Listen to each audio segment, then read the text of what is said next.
Jake Morrison sat at his desk in the small marine research lab, watching the morning news on his computer screen. The coffee in his mug had gone cold an hour ago, but he did not notice. His eyes were fixed on the images from around the world. Giant ships hung in the sky above every major city on Earth. The ships were beautiful in a strange way. They looked like floating crystals, all smooth curves and bright lights. But they were huge. Each one was bigger than a city block. The news reporters kept saying the same things over and over.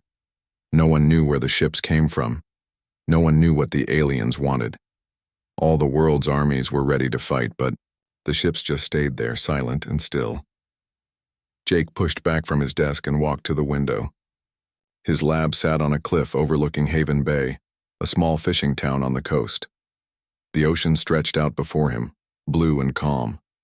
It was hard to believe that somewhere up there, alien ships were changing everything about human life. But Jake was not thinking about the future. He was thinking about the past. 10 years ago, something had happened to him in these same waters, something he had never told anyone about. As he watched the waves, the memories came flooding back. He had been 22 then, fresh out of college with a marine biology degree. He spent most of his free time diving in the deep waters off the coast. His friends thought he was crazy to dive alone, but Jake loved the peace he found underwater. The silence, the way light moved through the water, the strange fish that lived in the deep places where few people ever went. On that day 10 years ago, Jake had been diving deeper than usual. He was following a school of rare fish when he saw something that should not have been there. At first, he thought it was a piece of a crashed airplane. It was silver and smooth, about the size of a small car. But as he got closer, he realized it was not made by human hands. The object was a pod of some kind. Part of it was cracked open and Jake could see inside. What he found there changed his life forever. There was a girl inside the pod. But she was not human. Her skin was blue, a soft blue like the sky just before sunset. Silver lines ran across her face and arms in patterns that looked like tattoos, but they seemed to glow with their own light. She was small and thin, and she was barely breathing. Jake knew he should have called someone. The Coast Guard, the Navy, maybe scientists from the university.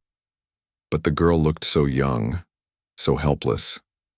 Her eyes were closed, but he could see her chest moving up and down very slowly. She was dying. Without thinking about the danger or the questions that would come later, Jake made a choice. He carefully lifted the girl from the pod and brought her to the surface. His small boat was anchored nearby. He managed to get her on, bored though she was heavier than she looked. Jake took the girl to his cabin in the woods outside town. It was far from the main road and no one ever visited him there. For 3 weeks he took care of her like she was his own sister. He did not know what food she could eat, so he tried everything. Fish soup, fruit, vegetables, even seaweed from the beach. Slowly, very slowly, she got stronger. The most amazing thing was how fast she learned to speak English. At first, she could only make strange sounds that Jake thought might be words in her own language. But within days, she was putting together simple English sentences. Within 2 weeks, they were having real conversations. Her name was Zara, or at least that was the closest English sound to her real name. She told Jake that her people were called the Kethmorans. They came from a star system very far away. There had been a great war, and her people were running from an enemy that wanted to destroy them all. Zara was not just any refugee. She was the daughter of a leader, someone important among her people. But that did not matter now. Her homeworld was gone. Her family was scattered across the galaxy. She was alone, just like Jake.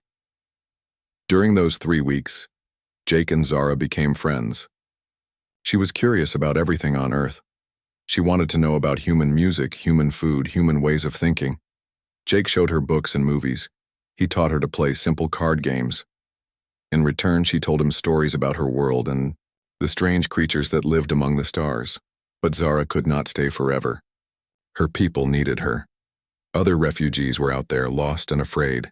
She had to find them and help them build a new life somewhere safe. When it was time for her to leave, Zara gave Jake a gift. It was a small crystal, no bigger than a coin. It was warm to the touch and seemed to glow with a soft inner light. "This will let me find you again," she said. "No matter how far away I am, no matter how much time passes, if you ever need help, or if I ever need to find you, this crystal will show me the way." Jake had laughed a little at that. What help could he possibly need that required calling someone from another star system? And why would an alien princess ever need to find a small-town marine biologist again? "I will never forget what you did for me," Zara said as she prepared to leave. "You saved my life when you could have just swam away. You took care of me when you did not even know if I was dangerous. That kind of kindness is rare in the galaxy."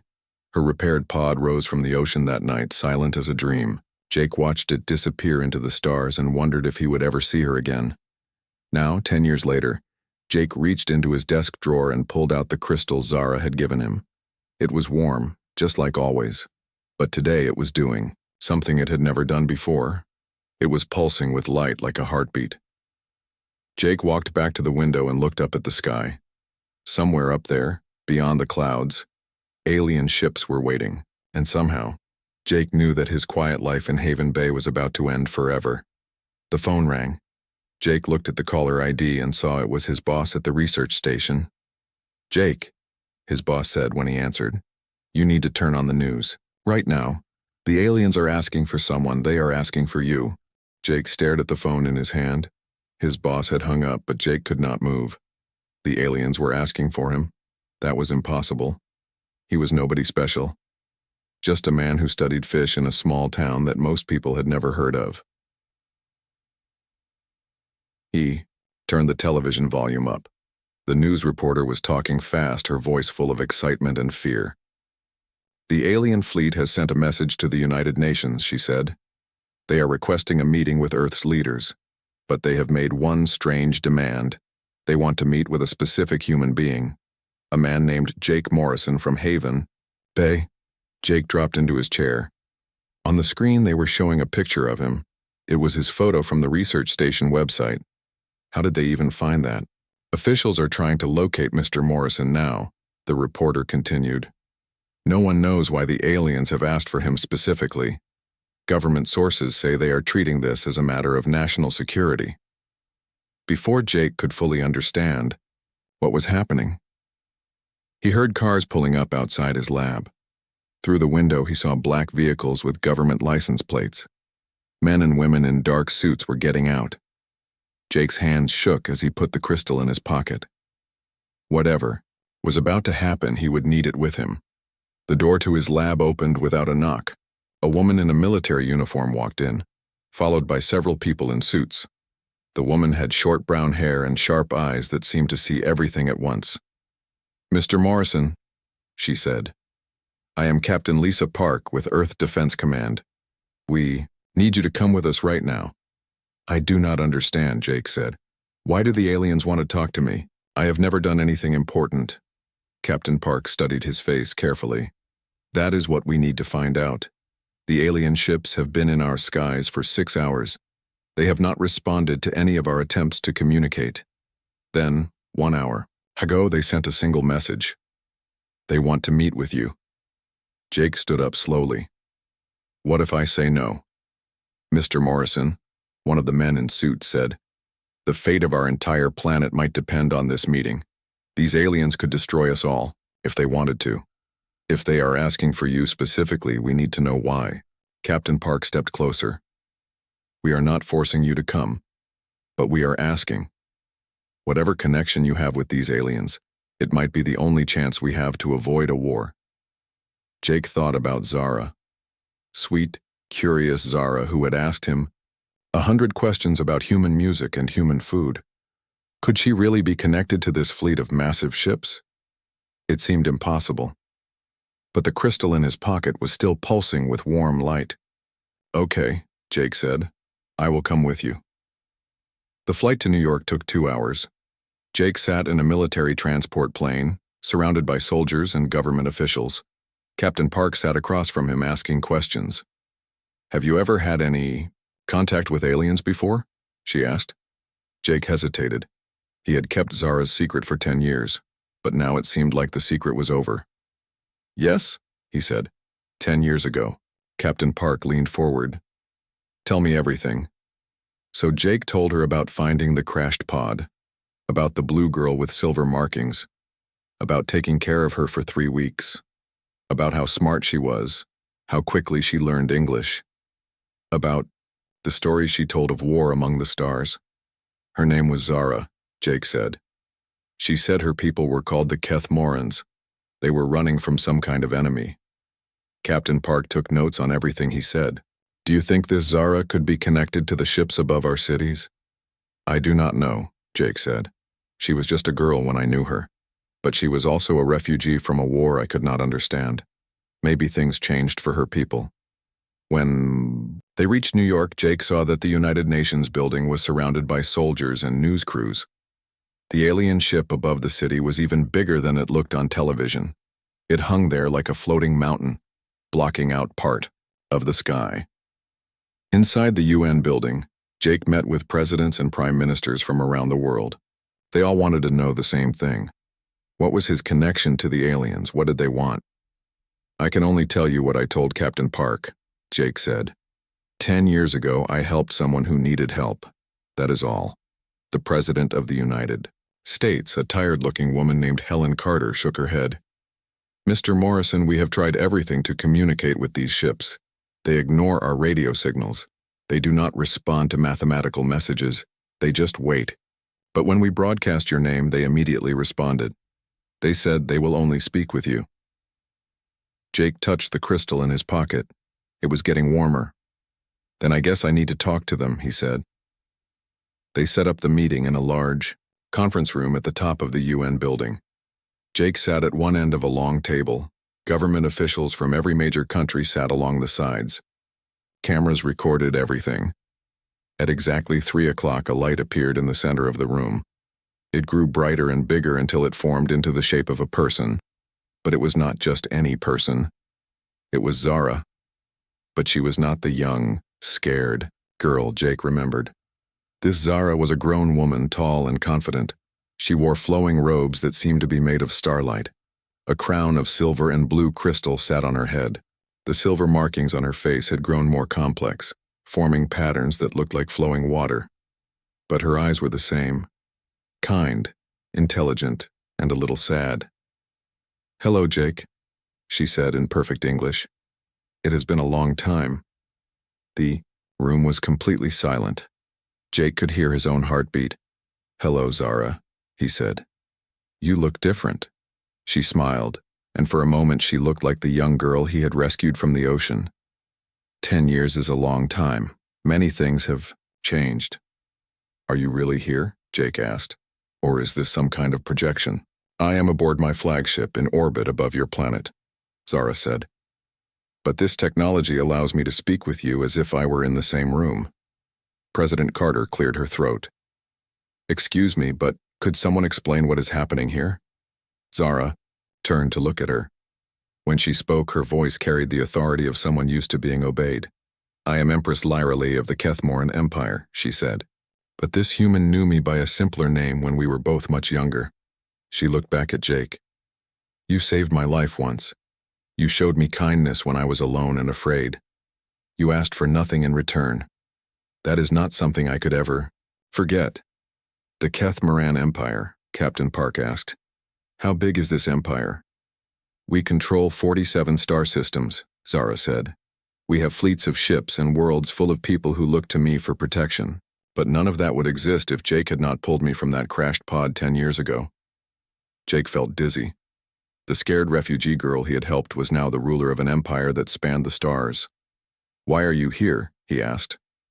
Zara's expression became serious. Because the enemy that destroyed my homeworld has found yours. The Devourers are coming, Jake.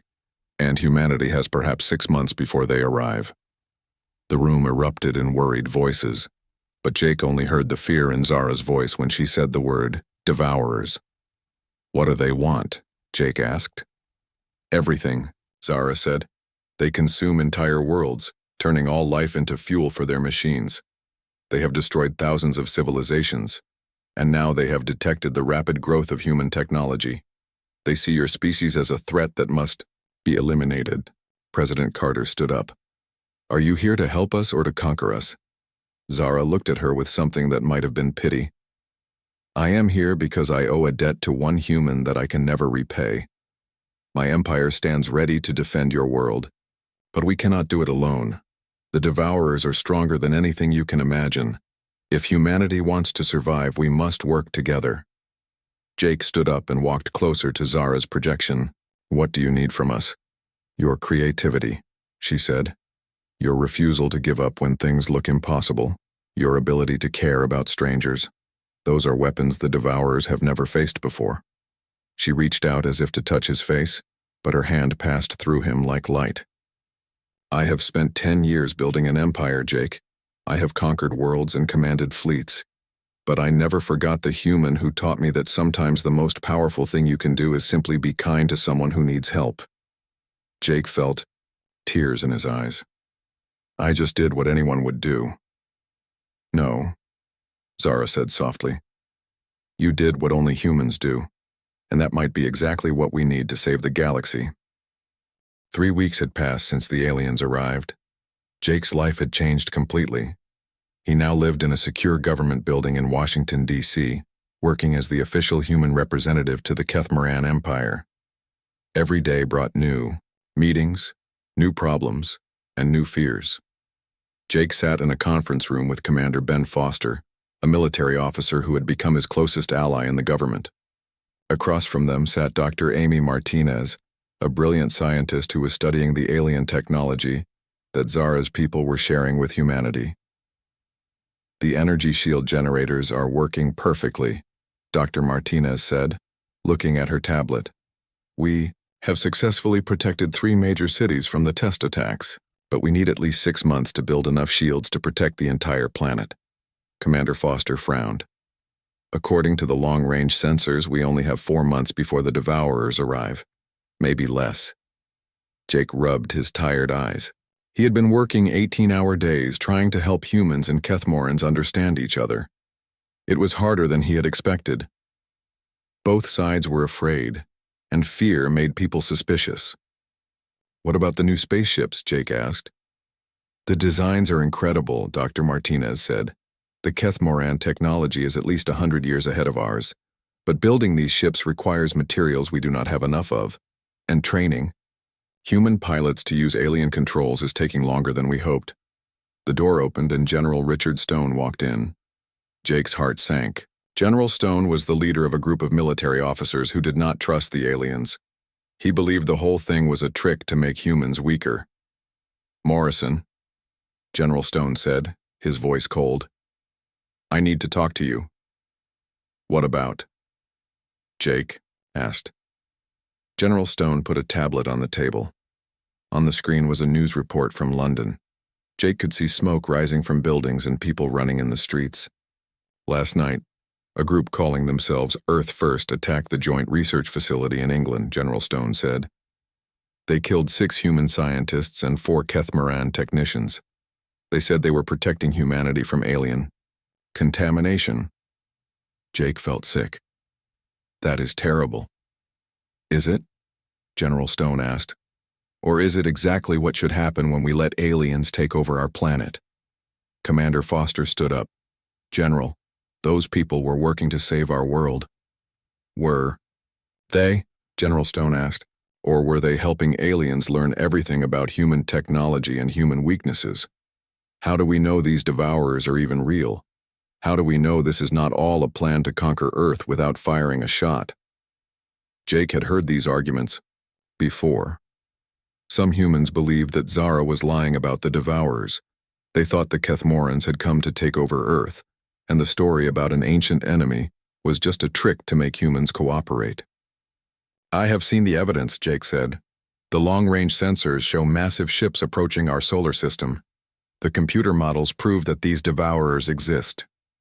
Evidence that the aliens gave us, General Stone said. Evidence we cannot verify independently. Face the truth, Morrison. Your alien girlfriend has you completely fooled. Jake stood up, angry. She is not my girlfriend. She is someone who is trying to save our planet.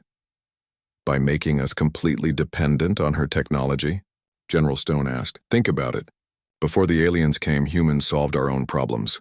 Now we cannot even defend our planet without their help. How is that better? Before Jake could answer, his communicator beeped. It was a message from Zara, asking him to come to her ship for an urgent meeting. I have to go, Jake said. General Stone grabbed his arm. Be careful, Morrison. When this is all over, humans will remember who helped the aliens and who tried to protect humanity. Jake pulled free and left the room.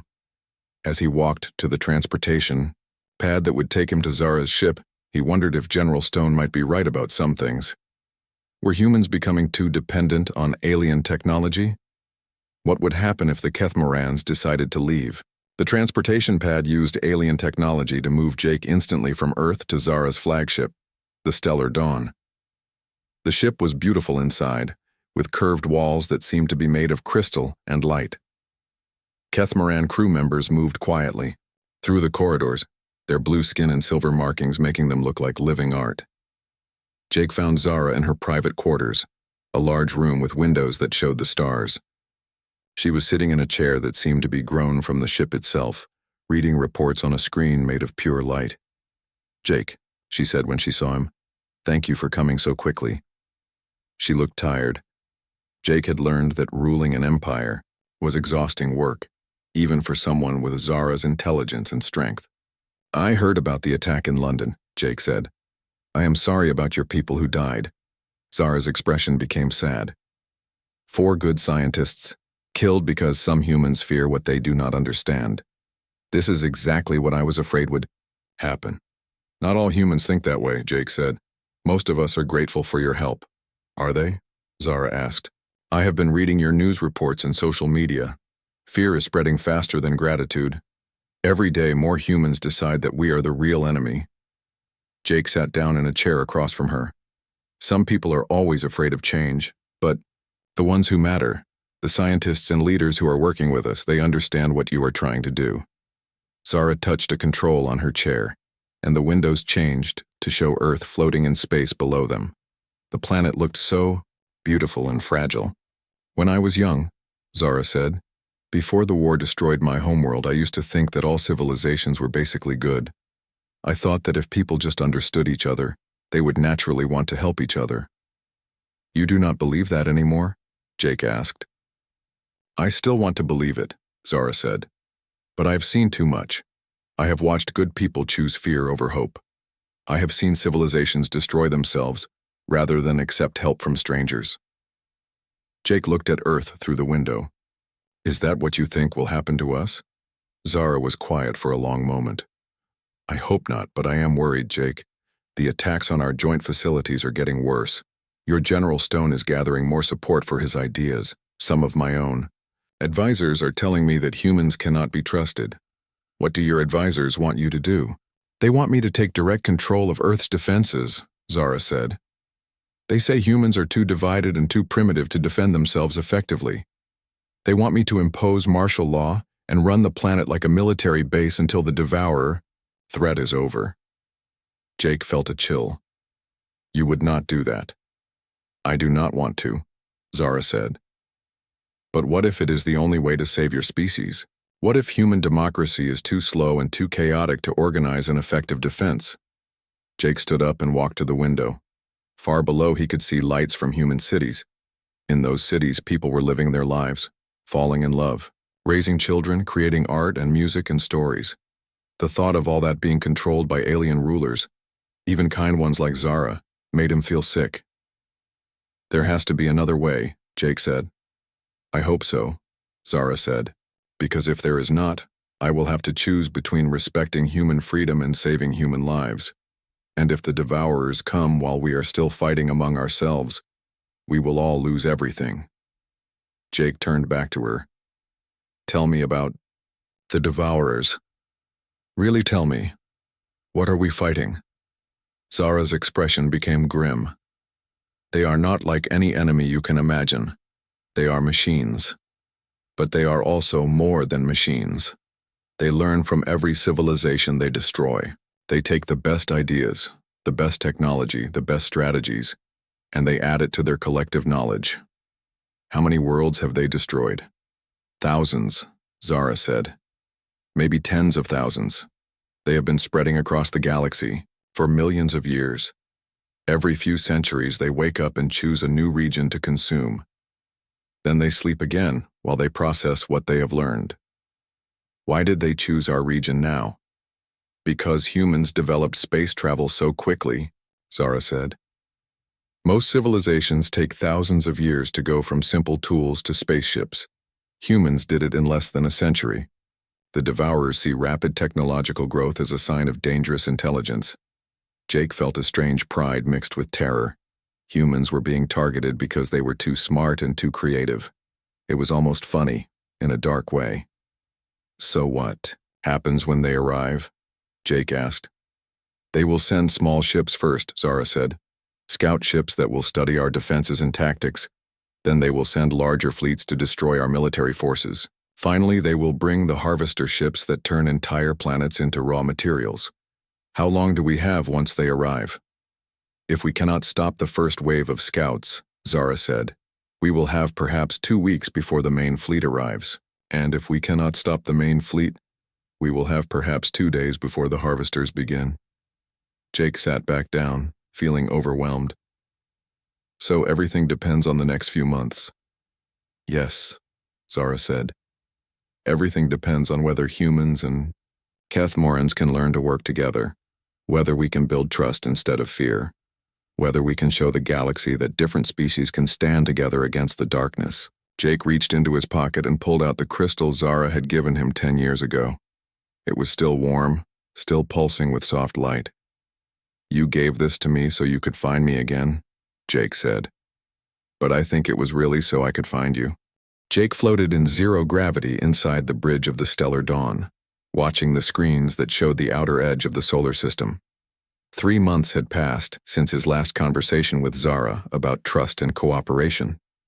Those 3 months felt like 3 years. The Devourers had arrived. They came out of hyperspace near Pluto, a fleet of ships unlike anything Jake had ever seen. Where human and Kethmoran ships had curves and beauty, the Devourer ships were all sharp angles and dark metal. They looked like geometric puzzles made of nightmares. How many ships? Admiral Kevin Ross asked. He was the human commander of the Joint Defense Fleet, a tough man who had learned to work with aliens faster than most. Our sensors count 347 vessels in the first wave, reported Lieutenant Sarah Kim from her station. More are still arriving. Jake watched the screens and felt his stomach turn. Each Devourer ship was enormous. Even the smallest ones were bigger than anything humans had ever built. The largest ship in the center of their formation was the size of a small moon. They are not attacking yet, observed Captain Nesvar, the Kethmoran officer who served as Zara's military advisor. They are studying us.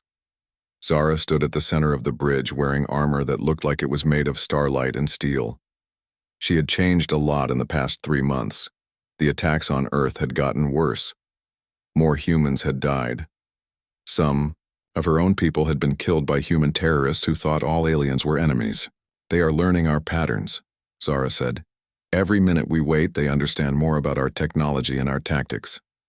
Then we should attack first, Admiral Ross said. No, Jake said. Everyone turned to look at him.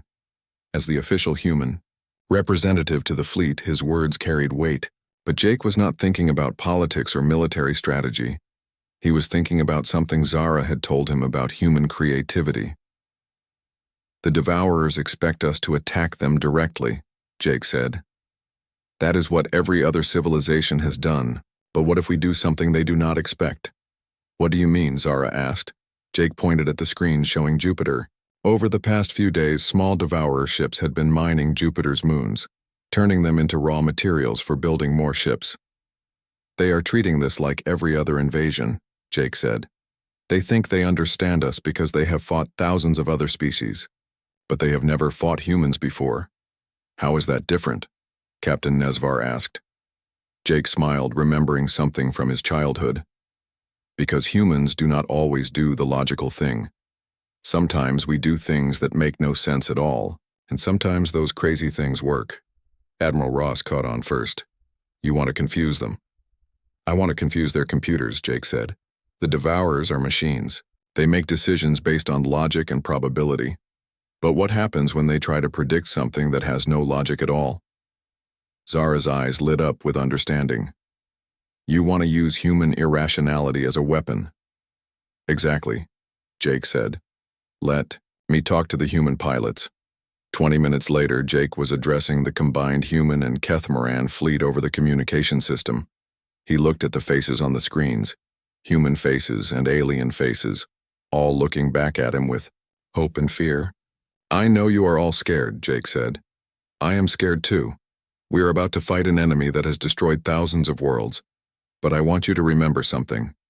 These machines have never fought humans before. They do not understand what makes us special. He paused, thinking about all the brave and foolish things he had seen humans do over the years. They expect us to be logical, Jake continued. They expect us to follow military rules and fight like every other species they have faced. So, let us not do that. Let us fight like humans.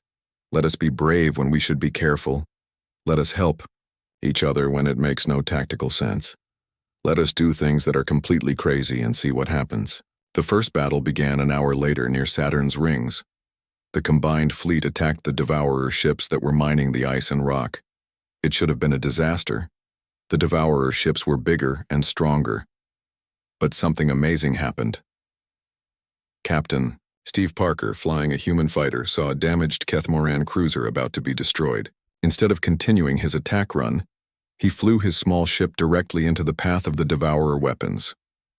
His ship was destroyed, but he saved 200 alien lives. The Devourer computers could not understand why a human would sacrifice himself for aliens. It did not fit any of their battle predictions. Commander Linda Hayes led a group of human Marines in a boarding attack on a Devourer command ship. It was suicide. Everyone knew it was suicide. The Devourers had weapons and armor that made them nearly impossible to fight up close. But Linda and her Marines did not care about the odds. They fought like humans fight when they are protecting their families. They used tactics that made no sense. They sacrificed themselves to save teammates. They kept fighting even when they were wounded and dying. The Devourer computers tried to calculate human behavior and failed. How do you predict the actions of beings who will die for strangers? How do you fight creatures who become more dangerous when they are losing? Jake watched the battle from the Stellar Dawn's bridge and saw something wonderful happening. Human ships were flying in patterns that confused the enemy computers. Human pilots were making decisions that helped aliens instead of themselves. Human soldiers were fighting with a courage that the machines could not calculate. It is working, Zara said, her voice full of amazement. Their formation is breaking apart. They cannot predict what your people will do next. But the victory did not last long. The Devourers were learning. Their computers began to adapt to human unpredictability. The battle turned against the combined fleet. We are losing too many ships, Admiral Ross reported. We need to retreat. No, Jake said. We need to do something even more crazy. He activated the communication system again, this time broadcasting to Earth itself. This is Jake Morrison, he said. I am calling every human on Earth. We need your help right now. What are you doing? Zara asked. Something the Devourers will never see coming, Jake said. He explained his plan quickly. The Kethmarans thought he had lost his mind. Even Admiral Ross looked worried. But Jake knew something about humans that the aliens did not understand. People of Earth, Jake broadcast. We need you to share your hearts with the galaxy. I want you to sing. I want you to tell stories. I want you to say the names of people you love. I want you to broadcast everything that makes you human. Within minutes, the response was incredible. From every city on Earth, humans began broadcasting music, poetry, love letters, children's laughter, old family videos. The radio waves carried the voices of billions of people sharing their hopes and dreams and fears. But Jake was not done. Using Kethmaran technology, he amplified these broadcasts and sent them throughout the solar system. Every human ship, every human settlement, every human voice joined together in a wave of pure emotion. The effect on the Devourers was immediate and devastating. The machines had conquered thousands of civilizations, but they had never encountered anything like this. Their computers were designed to process logical information. They could analyze weapons and tactics and technology. But they could not process love. They could not calculate hope. They could not understand a species that would sing songs while fighting for their lives. The wave of human emotion overloaded the Devourer systems. Their ships began to malfunction. Their communications broke down. Their formation collapsed completely. Their mothership is retreating, Lieutenant Kim reported. All Devourer ships are pulling back to the outer system. The bridge erupted in cheers. Humans and Kethmorans hugged each other. For a moment it seemed like they had won. But Zara was not celebrating. She was studying the long-range sensors with a worried expression. "Jake," she said quietly, "you need to see this." She showed him the sensor readings. More Devourer ships were arriving. Many more. The first wave had been just a test. Now the real invasion was beginning. "How many?" Jake asked. "More than 10,000 ships," Zara said, "including harvester vessels that can crack a planet like an egg." Jake felt his hope crashing down. "How long do we have?" 6 days, Zara said. "Maybe less." She turned to look at him, her alien eyes full of a very human sadness. "I am sorry, Jake. We won the battle, but we may have just shown them exactly how dangerous humans really are. They will not make the mistake of underestimating your species again." Jake looked at the screen showing the massive Devourer fleet gathering at the edge of the solar system. 6 days to save the world. It seemed impossible. But then he remembered something. Humans had always been good at doing impossible things. "Then we better get ready to show them just how dangerous we can be," Jake said. 5 days had passed since the massive Devourer fleet arrived at the edge of the solar system. Jake had not slept in 2 days. He sat in the command center aboard the Stellar Dawn, watching the countdown timer on the main screen. 18 hours, until the final attack began. Around him, humans and Kethmorans worked together preparing their last desperate plan. The past few days had changed everything. The success of Jake's emotional broadcast had brought the two species closer together. Even General Stone had admitted that human-alien cooperation was their only hope for survival. But Jake knew the truth. They were going to lose. The Devourer fleet was too big, too advanced, too prepared for human unpredictability. The machines had spent the past 5 days studying the emotional broadcast, learning how to filter out its effects. This time they would not be caught off guard. "The planetary evacuation ships are ready," reported Commander Ben Foster. "We can save about 50 million people if Earth falls." "That is not enough," Zara said. She looked as tired as Jake felt. Dark circles surrounded her eyes, and her usually perfect posture was slumped with exhaustion. 7 billion people live on your world." "It is better than nothing," Admiral Ross said, but even he did not sound like he believed it. Jake stood up and walked to the observation window. Far below, Earth turned slowly in space, blue and white and beautiful. Somewhere down there, his old research lab sat empty on the cliffs above Haven Bay. He wondered if he would ever see it again. "There has to be something else we can try," Jake said. Dr. Amy Martinez looked up from her computer terminal. "We have run every simulation we can think of. The emotional broadcast worked once, but they are ready for it now. Our fleets are too small. Our weapons are not powerful enough, unless we can find some weakness in their technology." She stopped talking and stared at her screen. "What is it?" Zara asked. "I am reading something strange in their ship configurations," Dr. Martinez said. "The Devourer fleet is not just random ships. They are all connected somehow, like a giant network." Jake moved closer to her station. "What kind of network?" "I think they share a collective consciousness," Dr. Martinez said. "All the ships, all the machines, they think together as one mind. That is how they can coordinate so perfectly." "We already knew that," Commander Foster said. "No, you do not understand," Dr. Martinez said, her excitement growing. "If they all share one mind, then they all share the same weaknesses.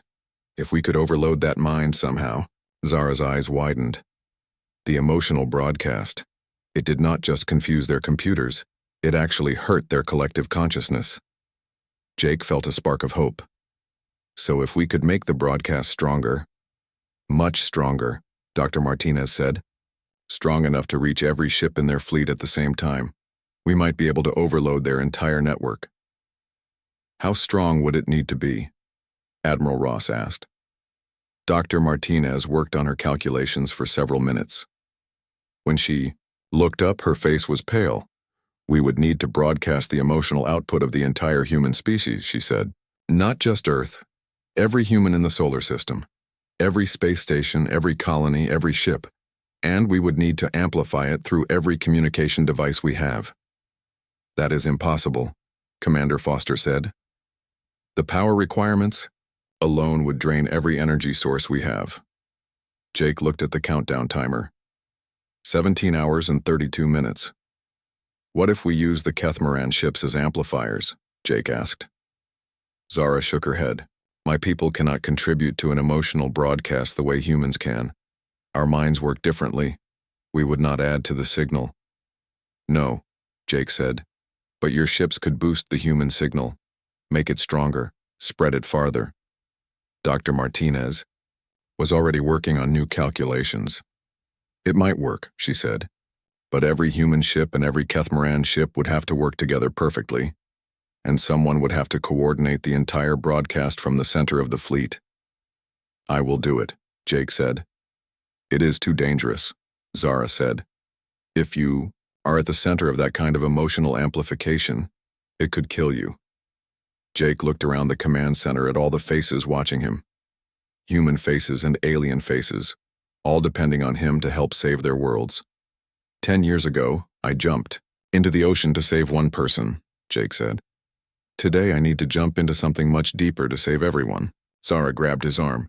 Jake, please, there has to be another way. Maybe there is, Jake said. But we do not have time to find it. He turned to Dr. Martinez. How long do we have to set this up? 16 hours, she said. Maybe less if we want to test the system first. Then we better get started, Jake said. The next 15 hours were the busiest of Jake's life. Ships from across the solar system moved into position.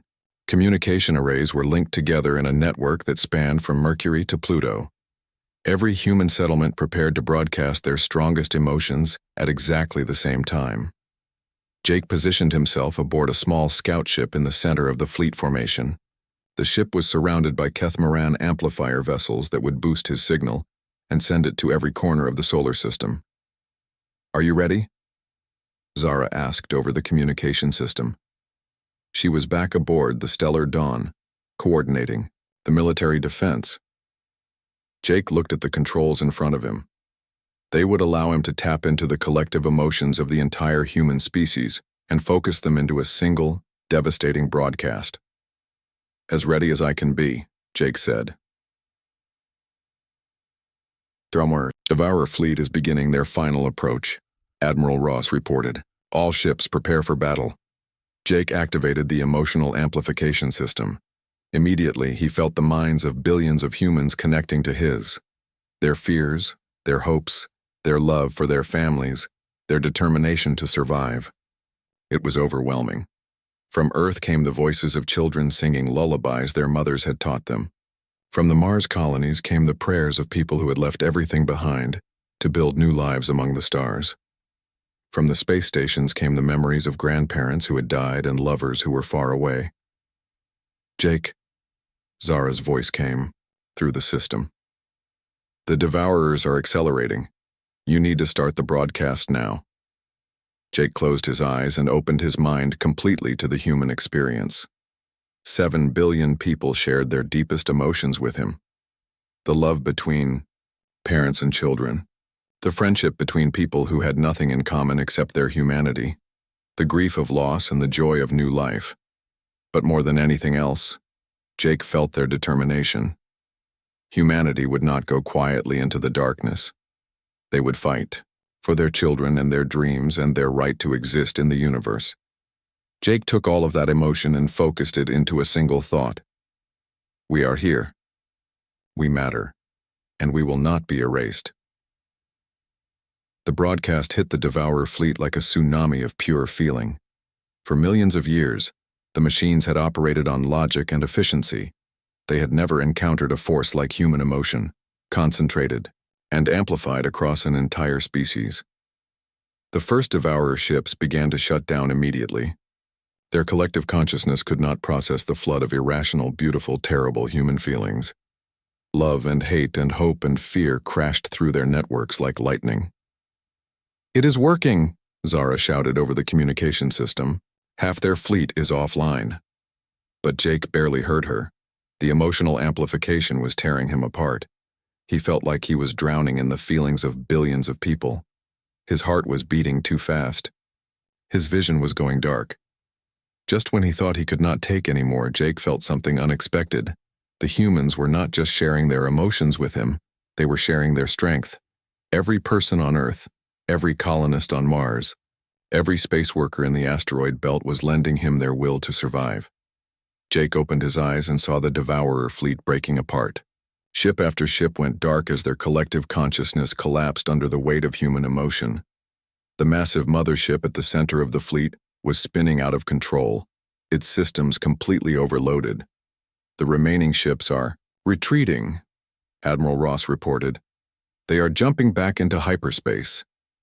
Jake tried to respond, but the emotional amplification was still overwhelming his mind. He felt himself starting to black out. Then Zara's voice cut through everything else.